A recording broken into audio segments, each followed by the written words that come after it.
Well, a heated debate on critical race theory once again took center stage in Frankfort. Today, the Senate Education Committee held a hearing on Senate Bill 138, which creates new rules for teaching about race in Kentucky's public schools. WLKY's Mark Vanderhoff explains some new changes to the bill.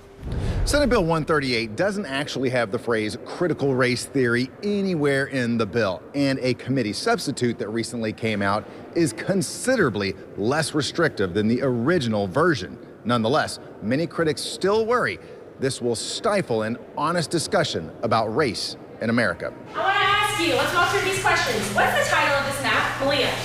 Summer Amro has a lot of questions about how Senate Bill 138 could affect her ability to teach social studies at Grace James Academy. The biggest thing as a social studies teacher is making sure that students are exposed to all perspectives. While Amro was teaching Thursday, Senate Bill 138 was being debated in Frankfort. The bill lays out 7 concepts teachers have to follow when teaching about race. One concept reads, an individual, by virtue of the individual's race or sex, does not bear responsibility for actions committed by other members of the same race or sex. Another states, in part, regardless of one's circumstances, an American has the ability to succeed. I came to realize that there was a certain mentality taught and encouraged in public schools. In my experience, victimhood was allowed and often praised.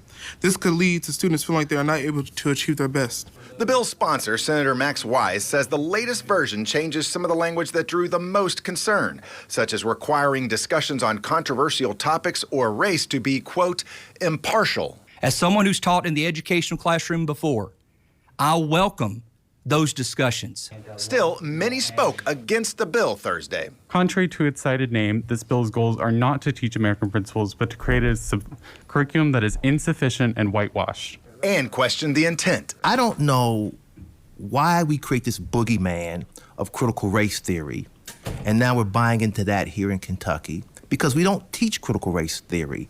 Now, there are some similar bills out there. House Bills 14 and 18 were actually far more restrictive about what educators could say about race. In Frankfort, Mark Vanderhoff, WLKY News. Thank you, Mark. And the bill also creates a list of documents that must be incorporated into curriculum. Those documents range from Martin Luther King's I Have a Dream speech to Ronald Reagan's A Time for Choosing speech.